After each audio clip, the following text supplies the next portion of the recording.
अभिषेक की एक खासियत है।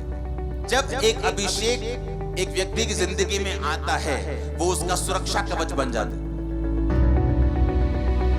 और वो एनिमीज का एनिमी बन जाता है, वो वैरियों का वैरी बन जाता है। आज कौन है जो निराश है, कौन है जो टूटा हुआ है, कौन है? वो वही है जिसके अंदर परमेश्वर की आत्मा का अभिषेक नहीं है, जो परमेश्वर के अभिषेक की ताकत को नहीं समझता कि अभिषेक के कारण तेरा हर एक जुआ क्या कर दिया जाएगा, नाश कर दिया जाएगा।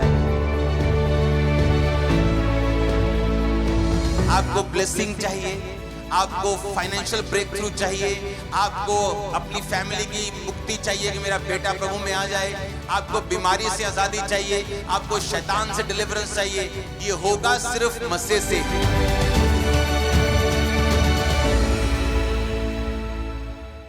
बाइबल कहती जब पवित्र आत्मा दानियेल के अंदर था तो परमेश्वर ने उसको आने वाला समय बताया कि नहीं। और जब वही पवित्र आत्मा यूसुफ के अंदर था तो उसने राजा को बताया कि इतने साल अकाल पड़ेगा, इतने साल बहुतायत के होंगे, इतने साल तुम्हें जमा करना पड़ेगा, इतने साल तुम्हें फिर खर्चना पड़ेगा। और बाइबल कहती पवित्र आत्मा ने उस पर यह जाहिर किया था। आमीन। अपने हाथों को उठाओ, बोलेंगे परमेश्वर को आप लोग कि परमेश्वर तेरा पवित्र आत्मा मुझ पर अपने गहरे भेदों को जाहिर करे।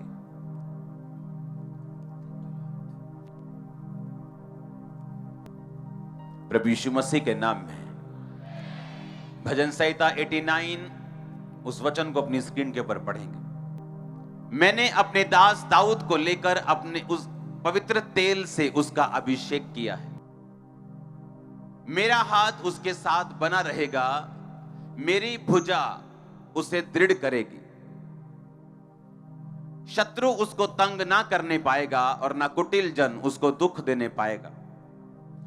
मैं उसके शत्रुओं को उसके सामने नष्ट करूंगा और उसके बैरियों पर विपत्ति डालूंगा। फिर से पढ़ेंगे पहली आयत से इसको। मैंने अपने दास दाऊद को लेकर अपने पवित्र तेल से उसका अभिषेक किया है, मेरा हाथ उसके साथ बना रहेगा, मेरी भुजा उसे दृढ़ रखेगी। उसने कहा मेरे अभिषिक्तों को मत छुओ। अपने हाथों को उठाओ, बोलो परमेश्वर मैं एक अभिषिक्त बनूं, एक अभिषिक्त विश्वासी, एक ठंडा विश्वासी नहीं, बिना आत्मा और सामर्थ्य के नहीं। मांगो अपने हाथों को उठा के।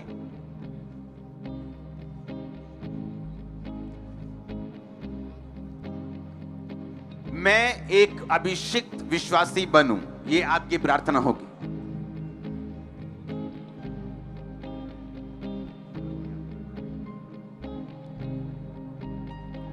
आमीन। जो माहौल आप देख रहे हो अभी जो दुनिया में हो रहा है, ये एक निशानी है कि हम बिल्कुल एंड समय में हैं। ये बेदारी, ये हीलिंग्स, ये मिरेकल्स, ये रूहों का बचना, इस तरीके के साथ सुसमाचार का फैलना, ये एक प्योर निशानी है। और जो माहौल बन रहा है मैं आपको बता चुका हूं। पहले तो तारीफ करो पवित्र आत्मा के लिए, वो हमारे बीच में है। मैंने कहा था ये युक्ति का आत्मा नहीं, ये युक्ति का आत्मा है, कॉपी का आत्मा नहीं। कॉपी आप अपने मेंटर की करते हो, दूसरे लोगों की नहीं। आमीन। ये वो युक्ति का आत्मा है जब वो गाइड करता है, जब वो आपकी अगुवाई करता है तो लोग आपको फॉलो करते हैं और ये आपको बचा के रखता है। जब एक अभिषेक एक व्यक्ति की जिंदगी में आता है, वो उसका सुरक्षा कवच बन जाता है और वो एनिमीज का एनिमी बन जाता है, वो वैरियों का वैरी बन जाता है।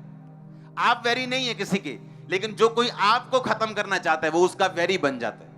परमेश्वर ने कहा वो पवित्र तेल से मैंने जो उसका अभिषेक किया, इस कारण मैं उसके वैरियों के ऊपर क्या डालूंगा, विपत्ति को डालूंगा, और मेरा हाथ उसके साथ बना रहेगा और मेरी बाजू उसे स्ट्रॉन्ग करती जाएगी डे बाय डे। आज कौन है जो निराश है, कौन है जो टूटा हुआ है, कौन है? वो वही है जिसके अंदर परमेश्वर की आत्मा का अभिषेक नहीं, जो परमेश्वर के अभिषेक की ताकत को नहीं समझता कि अभिषेक के कारण तेरा हर एक जुआ क्या कर दिया जाएगा, नाश कर दिया जाएगा। तोड़ना होता है, रस्सी को तोड़ दिया, फाड़ दिया, खत्म कर दिया। लेकिन नाश करना होता है, रस्सी को जला दिया और राख में बदल दिया। परमेश्वर ने कहा तेरा जुआ मैं राख कर दूंगा, तेरा जुआ, तेरा बोझ, तेरी बीमारियां, तेरा ट्रबल, तेरा कलेश मैं क्या करूंगा? परमेश्वर ने कहा मैं नाश कर दूंगा अभिषेक के कारण। और अभिषेक कैसे आता है? पवित्र आत्मा के साथ जब आप सहभागिता रखते हैं, पवित्र आत्मा के साथ जब आप जलते हैं।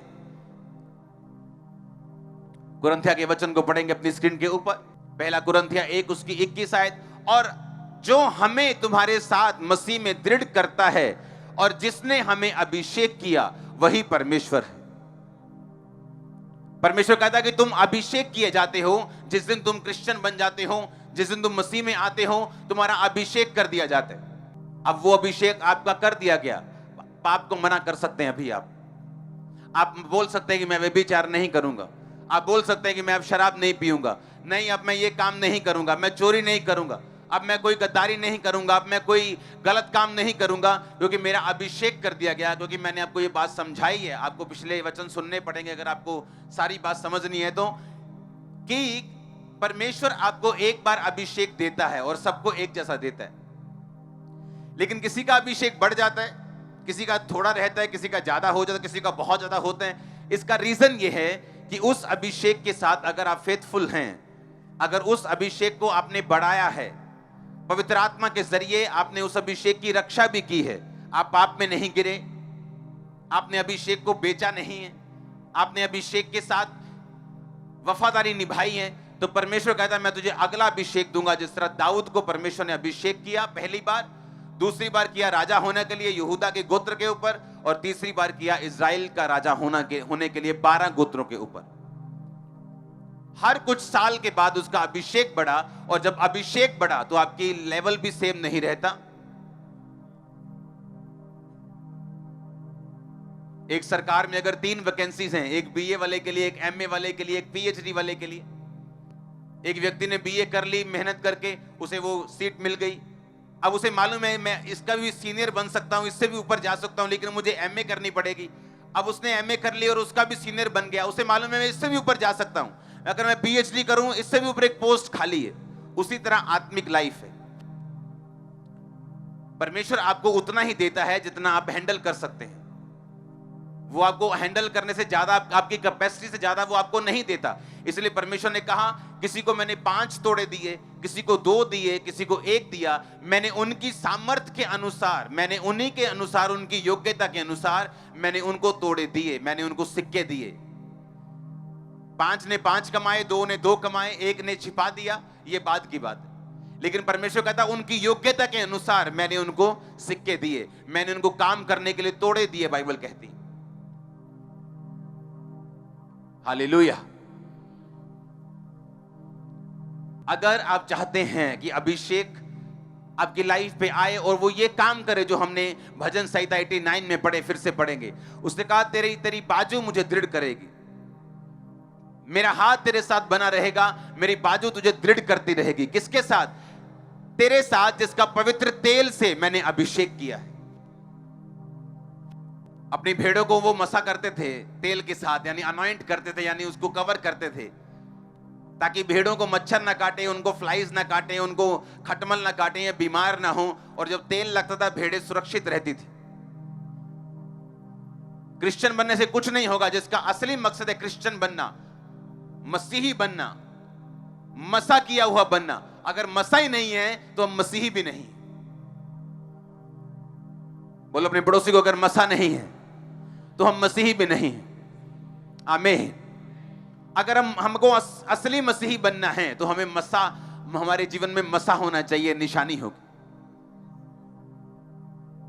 नाम के पीछे मसीह लगाने से आप मसीही नहीं होते हैं अगर आपकी लाइफ में वो मसा नहीं है। परमेश्वर ने कहा मैंने पवित्र तेल से दाऊद का अभिषेक किया, इसीलिए मेरा हाथ उसके साथ है, मेरी बाजू उसे दृढ़ करेगी, इसीलिए मैं उसके वैरियों का नाश करूंगा, मैं उसके वैरियों के ऊपर विपत्ति डालूंगा। पढ़ेंगे उसको फिर से एक बार, अगली आयत को। शत्रु उसको तंग करने ना पाएगा और कुटिल जन उसको दुख देने ना पाएगा।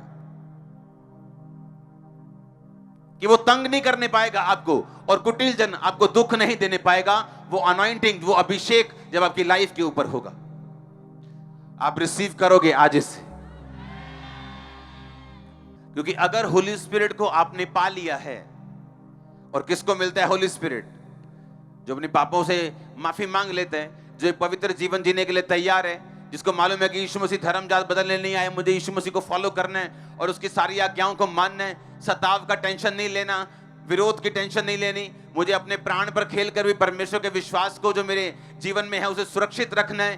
बाइबल कहती है पवित्र आत्मा आपको मिलेगा, और जब वो पवित्र आत्मा के साथ आप समय व्यतीत कर लेंगे, उसके साथ आपका अभिषेक बढ़ेगा, और जब अभिषेक बढ़ेगा तो ब्लेसिंग बढ़ेगी, सुरक्षा बढ़ेगी, परमेश्वर का हाथ आपको स्ट्रांग करेगा, एनिमी आपको तंग नहीं करने पाएगा, कुटिल जन आपको दुख नहीं देने पाएगा, ये सारे वायदे पूरे होंगे। हालेलुया। पवित्र आत्मा आपके लिए सबसे कीमती चीज है, वो आपका बेस्ट फ्रेंड है। उससे गुड मॉर्निंग बोलते हो कि नहीं? आप बोलना शुरू कर दिया, उससे बात करते हो, वो आपको गाइड करेगा, कान में बोलेगा, वो आपके वे साफ कर देगा। मैंने कहा यीशु मसीह के नाम में। जब पवित्र आत्मा आपकी लाइफ में आता है तो आपको प्रोफेसी करके उसे भी डिलीट करने की जरूरत नहीं पड़ती। प्रेयर माउंटेन में मैं प्रेयर कर रहा हूं, वहां पे मैं जब भी जाता हूं मैं बिना तैयारी के साथ जाता हूं, जस्ट जाता हूं, दैट्स इट। मैं जब सुबह की प्रार्थना करता हूं तो मैं लिख के करता हूं। मेरी बाइबल के पीछे लिखित सारे टॉपिक्स हैं जिनसे मैं अपनी पर्सनल प्रेयर करता हूं। रात की प्रार्थना मैं लिख के नहीं करता हूं, वो मैं आत्मा से करता हूं, क्योंकि लिख के भी जरूरी, बुद्धि से भी जरूरी है और आत्मा से भी जरूरी है। कि एक है परमेश्वर को विषय बताना, एक है कि आत्मा में प्रार्थना करना, और पवित्र आत्मा आपको विषय बताता, चाहे वही वाले हों जो सुबह आपने बोले थे। मैं वहां पे गया हूं और मैं प्रार्थना कर रहा हूं, और परमेश्वर मुझे क्या कह रहे हैं कि आने वाले समय में जो यूरोप होगा, लेकिन उस समय मुझे थोड़ा भारी लगा वो वचन परमेश्वर का, तो मैंने सोचा कि मैं आधा देता हूं, तो मैंने आधा दिया कि आने वाले समय में वहां पे खाने पीने की वस्तुएं और जो डेली नीड्स की जरूरतें होती है उनकी कमी होगी, लेकिन वो पूरा वचन मैंने नहीं दिया था। मुझे देना जरूरी है वो, क्योंकि जब वो पूरा होगा तब आपको समझ आएगी कि परमेश्वर का आत्मा किस तरह से हमें शुरू से बताता आया। कुछ भी ऐसा नहीं है जो हमारे लिए सरप्राइज होगा कि ओ ये क्या हो गया, ओ ये क्या। सुनो, आने वाले समय में देखो क्यों कोविड आया,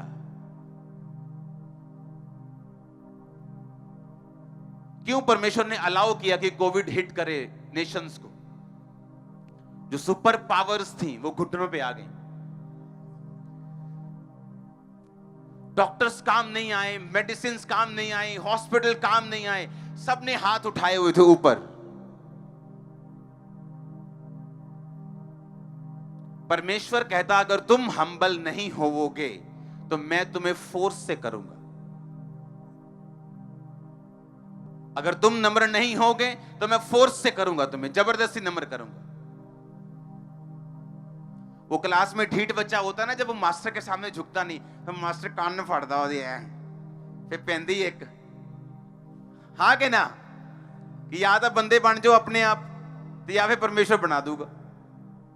और परमेश्वर ने फिर बंदे बनाया लोगों, सुपर पावर्स घुटनों पे आ गई, हर जगह प्रार्थना होने लगी, हाथों को उठा उठा के लोग क्या डॉक्टर्स क्या नर्सेस क्या सब प्रार्थना करने लगे, परमेश्वर बचा सकता है। और ये अचीवमेंट थी जो परमेश्वर आत्मा में लेना चाहता था लोगों से।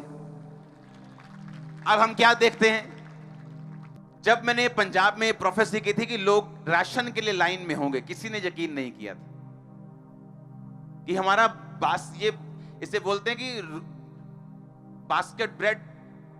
बास्केट ऑफ ब्रेड, हाँ ब्रेड बास्केट है पंजाब, यहां पे अन्न खिलाने वाले हैं। लेकिन हुआ पूरा, हमने देखा।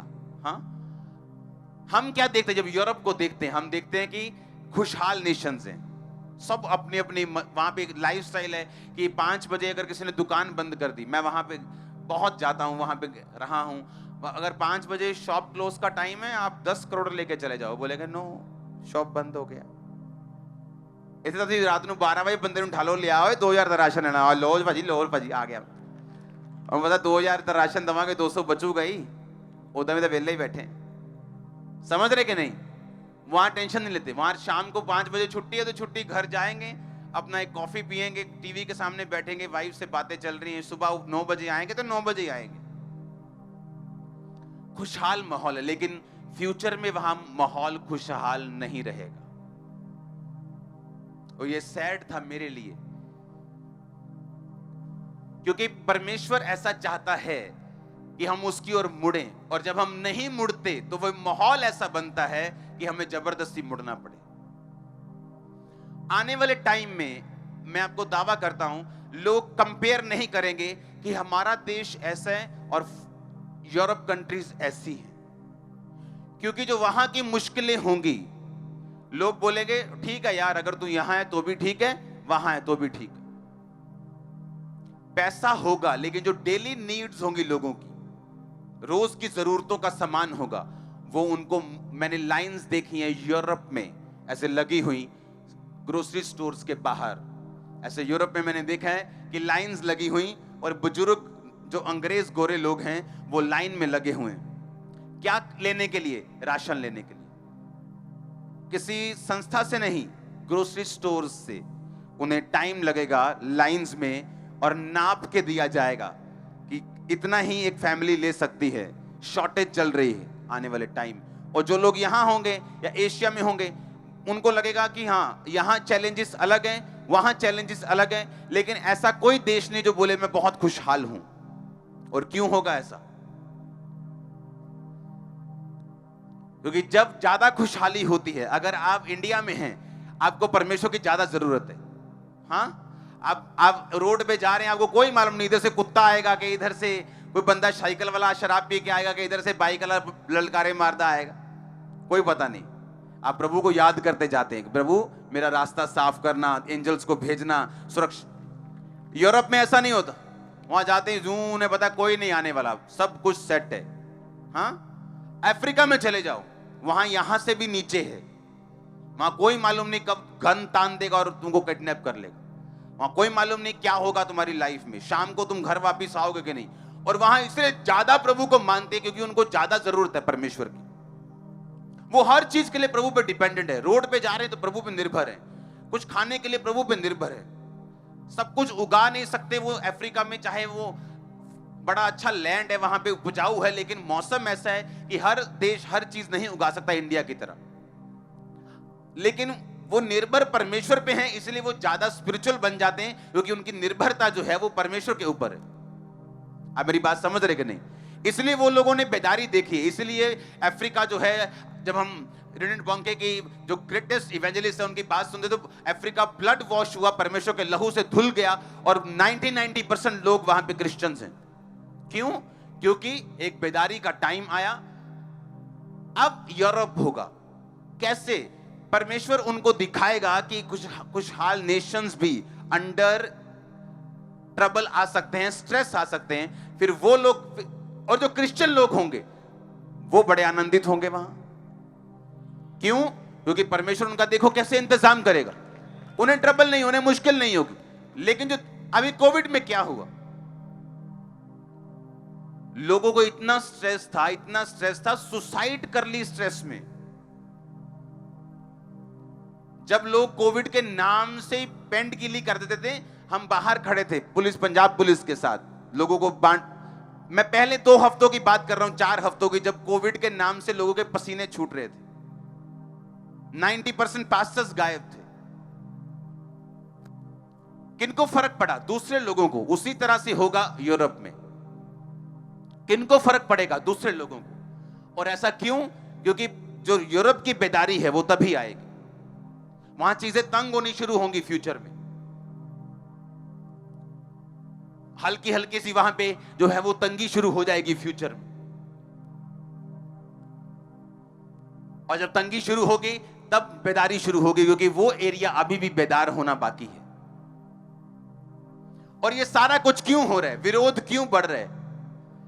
कोई इलाका देखो जहां पे परमेश्वर ने बड़े काम किए, पहले उस इलाके में विरोध हुआ है।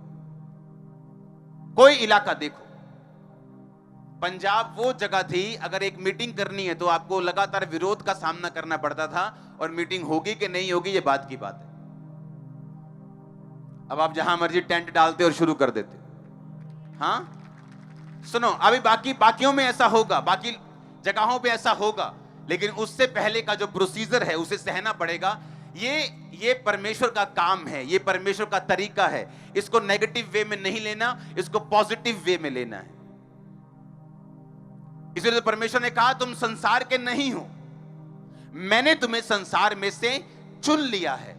तुम रहते तो संसार के हो, पर संसार में हो, पर संसार के नहीं हो। ये संसार की मुश्किलें भी तुम्हारी नहीं है। जब लोग स्ट्रेस में थे कोविड के कारण, मैं जानता हूं क्रिश्चियन लोग स्ट्रेस में नहीं थे, वो मुश्किल में नहीं थे। उन्हें मालूम है जीना भी लड्डू और मरना भी लड्डू, कोई टेंशन नहीं, कोविड कुछ नहीं कर सकता। हालेलुया। लेकिन दूसरे लोगों के लिए था। और आप अगर देखोगे कोविड के बाद से, अगर आप कोविड के पहले का इंटरनेट देखोगे, कोविड के बाद के आप सुसमाचार को देखोगे, आपको 10 गुना फर्क नजर आएगा, 10 गुना। जब लोग बोलते थे बस अब चर्चिस गई, बंद हो गई, मैंने कहा डोंट वरी, ये 10 गुना बढ़ेगा। वो अपने लोगों पर जाहिर किए बिना कुछ नहीं करता है।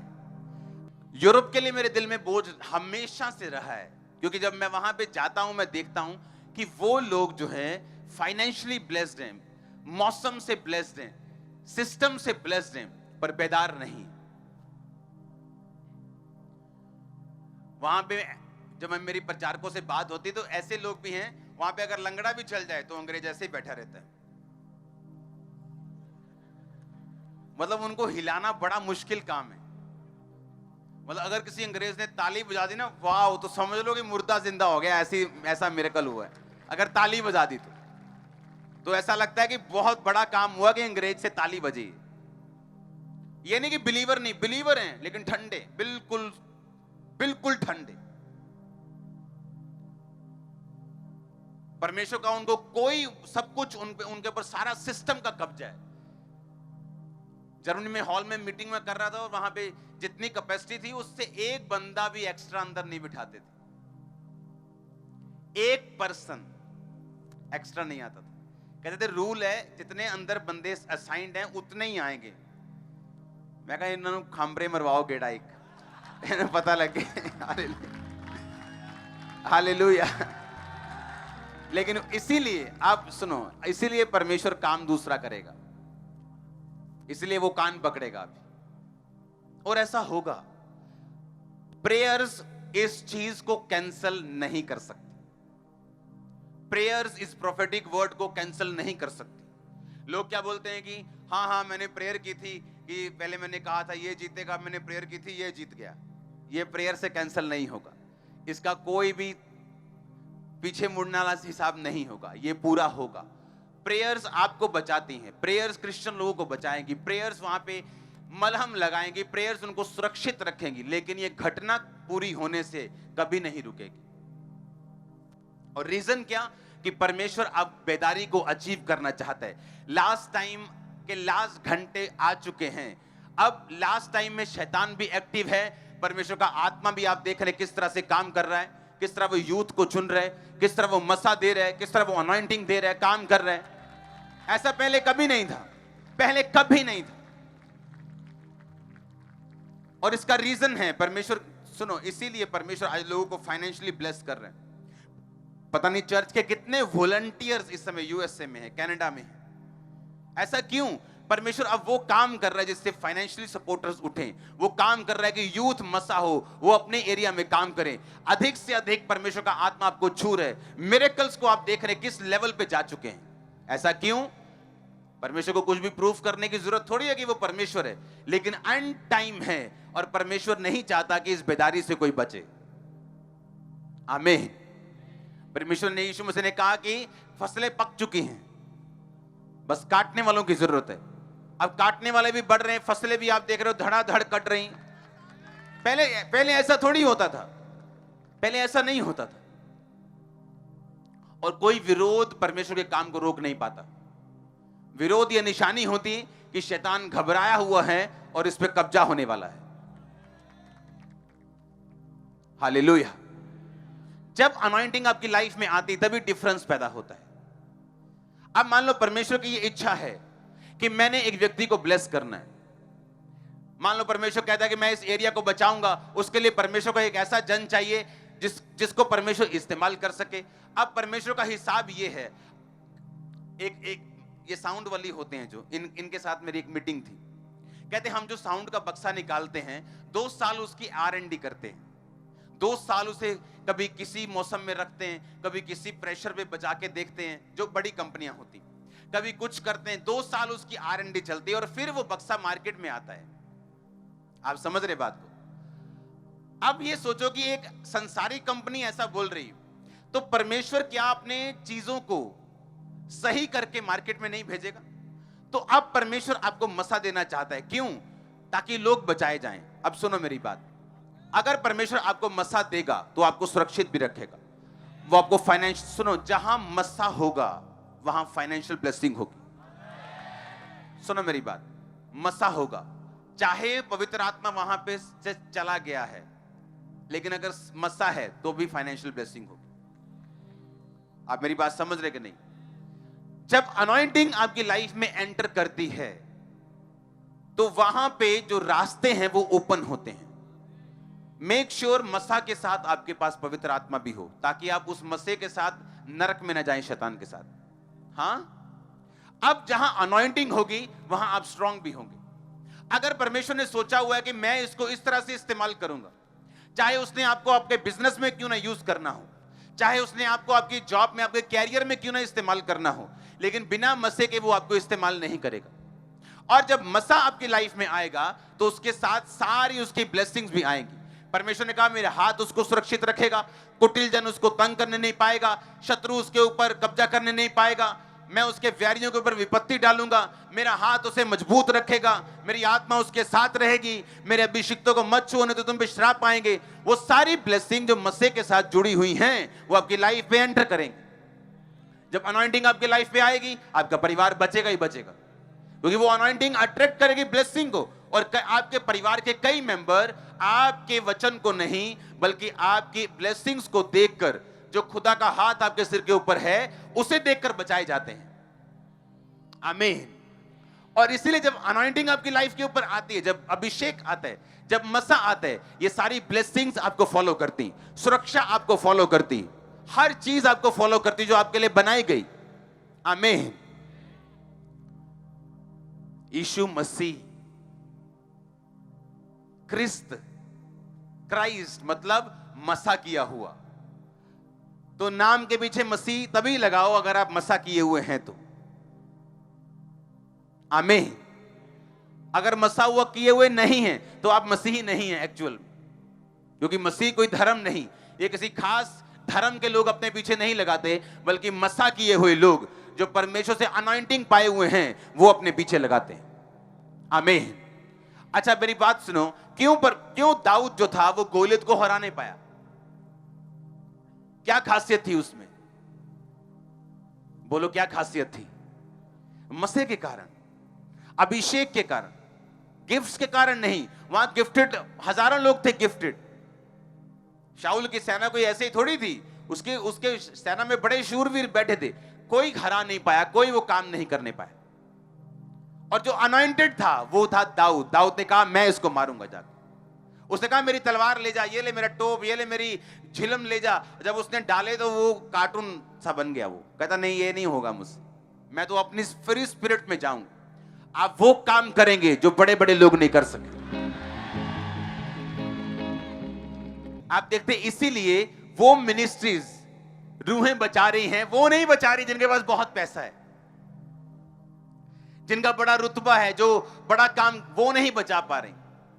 वो बचा पा रहे हैं जो मसा किए हुए हैं। नोटिस किया कभी आपने? गोलियत को वो नहीं मार पा रहे जो गिफ्टेड हैं, जो जिनका बड़ा नाम है कि फलाना सेनापति, फलाना शूरवीर, फलाना ढमकाना शूरवीर, वो सारे दबे हुए हैं, सब काम रहे हैं। लेकिन एक दाऊद जो मसा किया हुआ है वो उस काम को कर पाया। आप बड़े काम करने जा रहे हैं।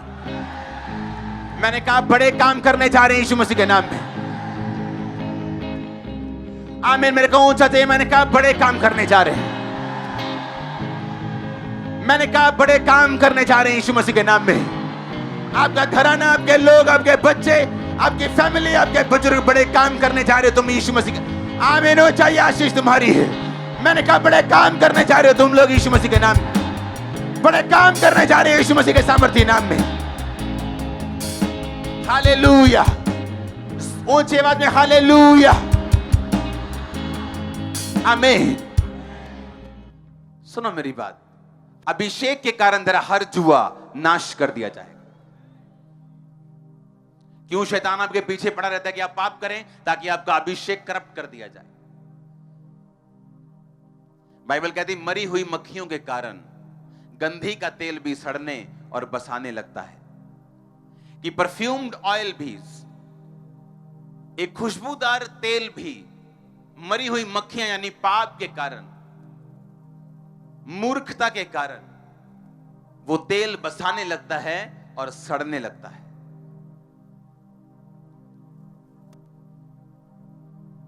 अगर मोटरसाइकिल की सर्विस नहीं कराओगे, जो 1 महीना पहले उसने ऑयल डाला था, इंजन ऑयल, वो सड़ चुका होगा, और जब सड़ जाएगा और सर्विस नहीं होगी, एक दिन इंजन भी सड़ जाएगा और ऑयल को रिन्यू करना पड़ता है। ऑयल को धूप में छोड़ दो कुछ देर के लिए, 2 दिन 3 दिन के बाद देखो वो सरसों का तेल भी कहां गया, वो डीजल कहां गया, वो पेट्रोल कहां गया। और ऑयल को बदलना पड़ता है, ऑयल को रिन्यू करना पड़ता है, रीफिल करना पड़ता है। जैसे हम रोज परमेश्वर की उपस्थिति में जाते हैं, उसे रीफिल करते हैं। अगर रीफिल नहीं करेंगे तो ये सड़ने लगेगा, बसाने लगेगा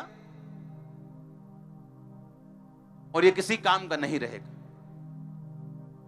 और इसलिए हम रोज फ्रेश होने के लिए स्पिरिचुअली हम परमेश्वर की प्रेजेंस में जाते हैं, पाप से दूर रहते हैं, प्रार्थना में रहते हैं, परमेश्वर के वचनों में बने रहते हैं, ताकि ये अनॉइंटिंग आपकी लाइफ के ऊपर बनी रहे। आप जानते हैं मसा पाने का एक तो और तरीका है, बाइबल को पढ़ना। आप वचन सुनो, प्रार्थनाएं अटेंड करो, लेकिन खुद बाइबल पढ़ना कभी मत छोड़ो। आप जब बाइबल पढ़ते हैं, एक्चुअल में आप सांस पाया हुआ परमेश्वर का वचन पढ़ते हैं, सांस पाया हुआ परमेश्वर के बोल पढ़ते हैं। और आप, मैं नहीं जानता आप नोटिस करते कि नहीं, लेकिन जब आप बाइबल पढ़ते हैं तब भी अभिषेक आपकी जिंदगी के ऊपर आता है, सिर्फ पढ़ने के कारण। सुनना अलग चीज है, सुनो अच्छी बात है, लेकिन उसको पढ़ो भी। हालेलुया।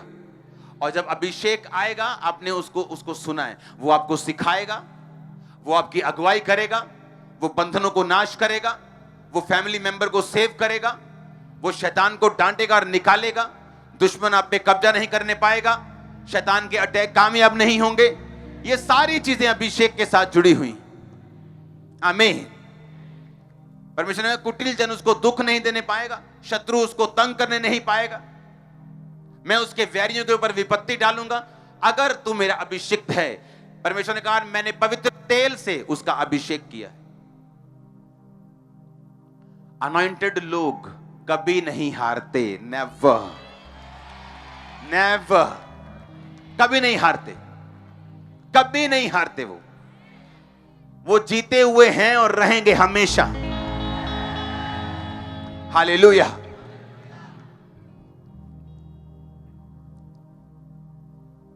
आप गवाह होंगे एक एक चीज जो मैंने बोली है।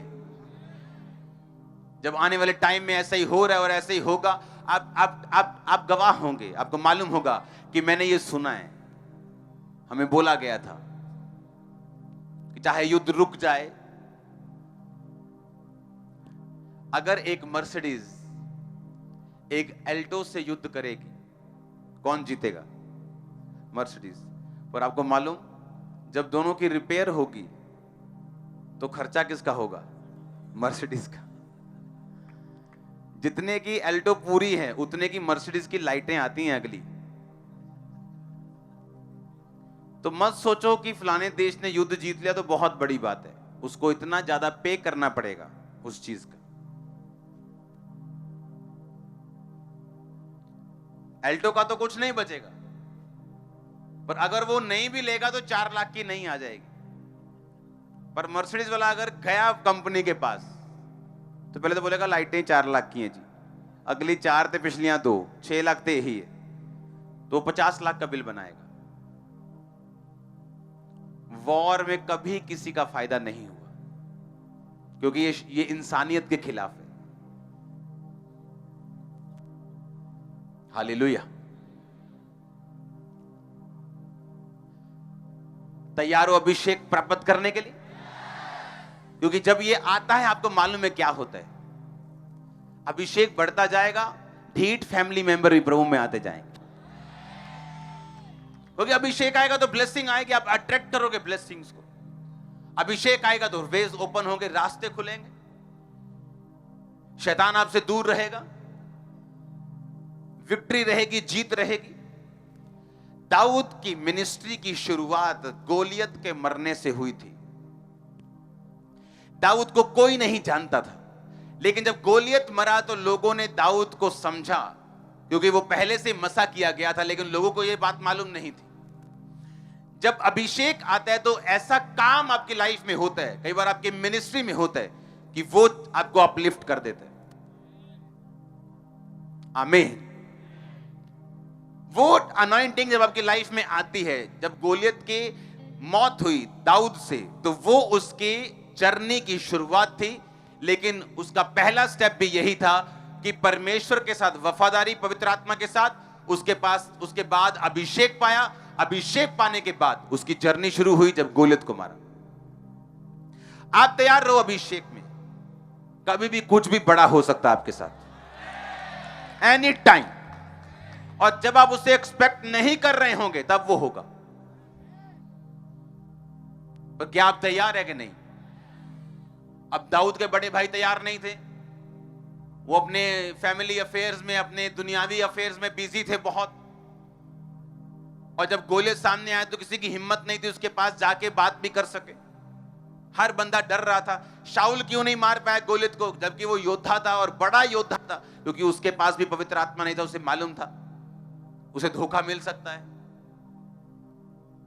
दाऊद था जिसके पास पवित्र आत्मा भी था और जिसके पास अभिषेक भी था। उसे कॉन्फिडेंस था कि मैं जाऊंगा और परमेश्वर मेरी रक्षा करेगा। हालेलुया। अगर आप अभिषिक्त हैं तो एक्सपेक्ट करो कभी भी वो रास्ते ओपन कर सकते, एनी टाइम। एनी टाइम कोई भी गुड न्यूज मिल सकती, एनी टाइम। सडनली एक दिन क्या होगा, आप उठेंगे और आपका बेटा आपको बोल रहा होगा कि मुझे नशा छोड़ना है, मुझे प्रभु में आना है, मम्मी मुझे चर्च लेके जाना। सडनली एक आप हैरान हो गए, ये क्या हो गया, ये तो मेरे परिवार में गोलियत मरा है। सडनली ऐसा।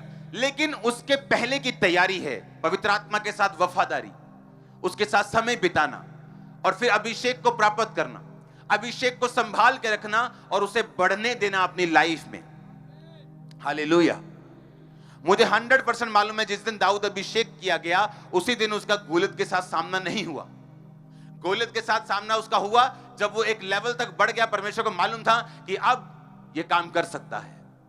आमीन। आप बड़ा हिट मारने वाले हो। सडनली रास्ते ओपन होंगे यीशु मसीह के नाम में। हालेलुया।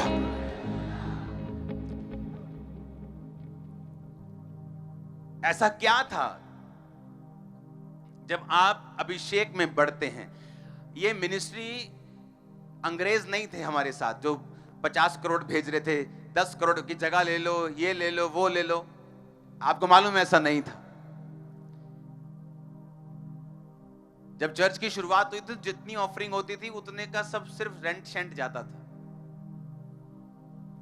और हमें लगता कि कैसे हम लोगों के लिए काम करें। परमेश्वर कहता था अभिषेक में बढ़ना है, दैट्स इट। एक ही इलाज है इसका, एक ही इलाज है आपके ट्रबल का, आपकी मुश्किल का। फैमिली मेंबर सेव नहीं हुए, एक ही इलाज है, आप विश करते रहो और सदा विश करते रहो। कुछ नहीं होता विश करने से। आप परमेश्वर को मानते हो, किसी डब्बे वाले परमेश्वर को नहीं जो अंदर से निकलेगा और आपकी विश पूरी कर दे। ऐसा नहीं होगा। आप परमेश्वर को मानते हो जो मेहनत मांगता है, जो कहता मांगो तो दिया जाएगा। मसीह में की गई मेहनत कभी व्यर्थ नहीं जाती। आज आप अपने कैरियर के लिए अगर प्रेयर करेंगे, आज अगर आप स्टूडेंट हैं, आप नहीं सोचेंगे कि हाँ मैं तो स्टूडेंट हूं, मुझे कौन सा लंगड़े चलाने हैं, तो मैं तो इधर उधर कुछ भी गलत कर सकता हूं। लेकिन नहीं, वही अभिषेक आपके कैरियर में रास्ते खोलने वाला है। वही अभिषेक आपको राइट लोगों तक, राइट चैनल्स तक, राइट सिस्टम तक आपको लेके जाने वाला है। और जब ये करप्ट होता है, जब ये नहीं होता, तो फिर डिसअपॉइंटमेंट्स आती, फिर निराशाएं एंटर करती, फिर ऐसे लगता है लाइफ इज ए स्ट्रगल। फिर हम नेगेटिव वर्ड्स बोलते हैं और उन चीजों में फंस जाते हैं जिनके लिए हम बनाए नहीं गए। अभिषेक में बढ़ो, उसे संभाल के रखो। आपका दिन आने वाला है, वेरी सून, वेरी सून आपका दिन, मैंने कहा, आने वाला है। हालेलुया।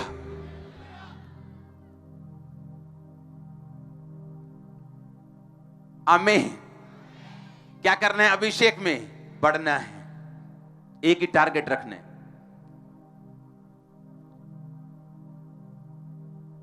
ये बार मैं आपको बात बता चुका हूं कि आपने चाहे शर्ट डाली है, चाहे पैंट डाली है, चाहे टोपी डाली है, मफलर डाला है, कोट डाला है, जुराबे डाली, बनता सब धागे से ही। आपको ब्लेसिंग चाहिए, आपको फाइनेंशियल ब्रेक थ्रू चाहिए, आपको अपनी फैमिली की मुक्ति चाहिए कि मेरा बेटा प्रभु में आ जाए, आपको बीमारी से आजादी चाहिए, आपको शैतान से डिलीवरेंस चाहिए, ये होगा सिर्फ मसीह से ही। कपड़ा धागा एक ही है, उसकी शेप, उसकी क्वालिटी अलग हो सकती है, नायलॉन हो सकता है, कॉटन हो सकता है, लेकिन उसी से सब चीजें बनती हैं। उसी तरह से आपकी जरूरत कोई भी हो, अभिषेक उसको पूरी करता है। अपने हाथों को उठा, बोलो थैंक यू जीसस, तेरा अभिषेक आज मुझे छुए, तेरे अभिषेक को मैं प्राप्त करूं और सेम न रहूं। Thank you Jesus.